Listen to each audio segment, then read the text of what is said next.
نے اللہ رب العالمین کی نافرمانی کی تو اللہ رب العالمین نے ان تمام قوموں کو برباد و ہلاک کر دیا. جیسے کہ قرآن مجید کے اندر ارشاد ہے کہ اللہ رب العالمین نے قوم عاد، قوم سمود اور قوم فرعون ان کا کیا بنا، تو اللہ رب العالمین نے تمام قوموں کا ذکر کیا. لیکن آج ہمارے اعمال اتنے برے ہونے کے باوجود بھی اللہ رب العالمین ہمارے اوپر اتنا کرم کیے ہوئے ہیں. یہ صرف اس بات کا ثبوت ہے کہ جو دعا اللہ کے نبی صلی اللہ علیہ وسلم نے کی تھی کہ اللہ رب العالمین جس طریقے سے تو نے پچھلی قوموں کو برباد کیا تھا اس طریقے سے میری قوم کو، میری امت کو برباد نہ کرنا. یعنی تمام برائیاں ہونے کے باوجود بھی، تمام چیزیں ہونے کے باوجود بھی آج انسان اللہ رب العالمین کی نافرمانیوں پر اتر آیا ہے اور اس کے ساتھ ساتھ اللہ رب العالمین کی ناشکری پر اتر آیا ہے. اللہ رب العالمین نے قرآن مجید کے اندر ارشاد فرمایا اور کہا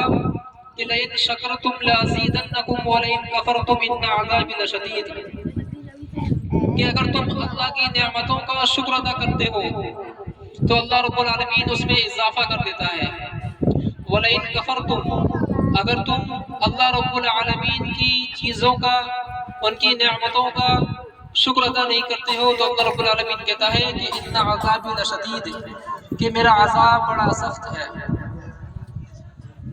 اس آیت کریمہ کے اندر اللہ رب العالمین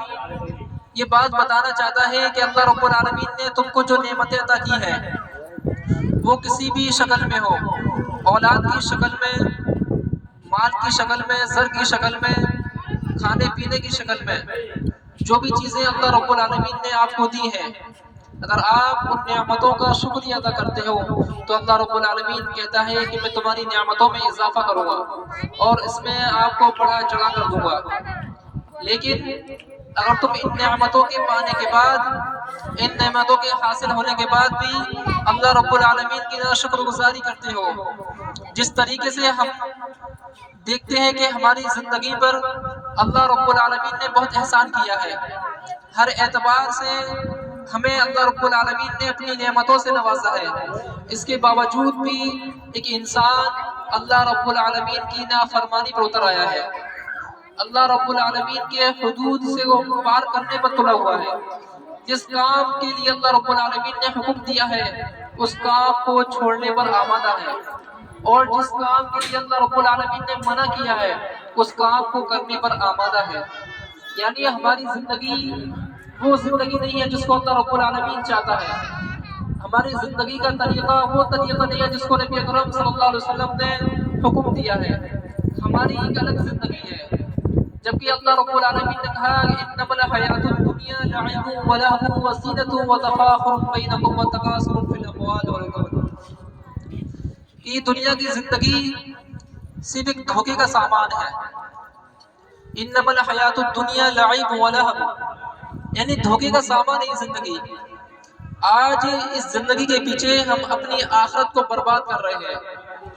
دنیاوی چیزوں کو حاصل کرنے کے لیے ہم اپنی آخرت کو برباد کر رہے ہیں، دوسرے سے بہتر دکھائی دینے کے لیے ہم اپنی آخرت کو خراب کر رہے ہیں،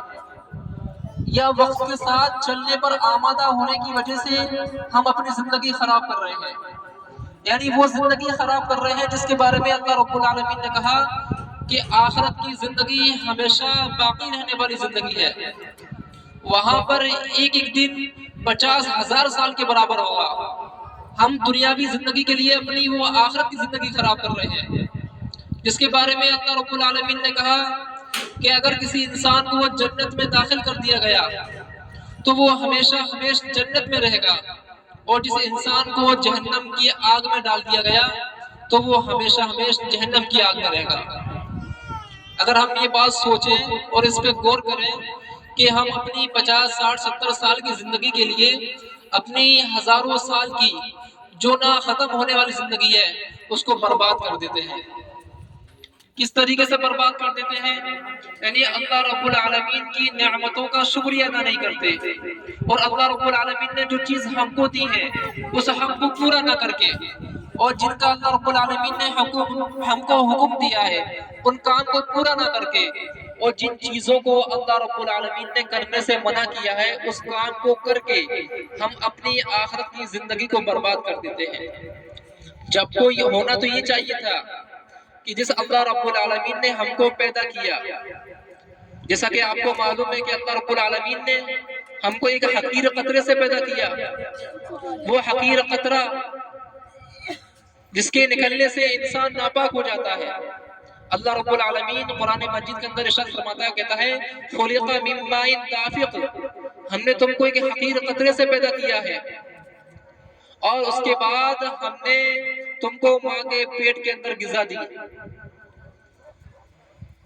اگر انسان اس چیز کے بارے میں سوچے کہ وہ اللہ کی ذات جو ایک جان ماں کے پیٹ کے اندر پلتی ہے وہ اس کو غذا دیتا ہے، پھر اس کے بعد جب وہ دنیا میں آتا ہے تو اس بچے کو ماں کا دودھ عطا کرتا ہے، پھر اس میں وہ طاقت ہوتی ہے، پھر اس میں پروان چڑھتا ہے، پھر دنیاوی چیزوں کی نعمتوں سے وہ فائدہ ہو جاتا ہے۔ اس کے بعد جب وہ نوجوان ہو جاتا ہے، جب وہ بندہ ہٹا کٹا ہو جاتا ہے، اس کے جسم کے اندر طاقت آ جاتی ہے، تو وہ یہ سوچتا ہے کہ یہ زندگی میری ہے، یہ زندگی میری ہے، جو طاقت میرے پاس ہے وہ میری ہے، جو یہ دولت میں نے کمائی ہے وہ میری ہے، جو یہ چیزیں ہیں وہ سب میری ہیں۔ جبکہ وہ نہیں سوچتا کہ اللہ رب العالمین نے تجھ کو اس وقت غذا دی تھی جس وقت تیرا دوسرا کوئی ٹھکانہ نہ تھا۔ اللہ رب العالمین نے تجھ کو 7 پردے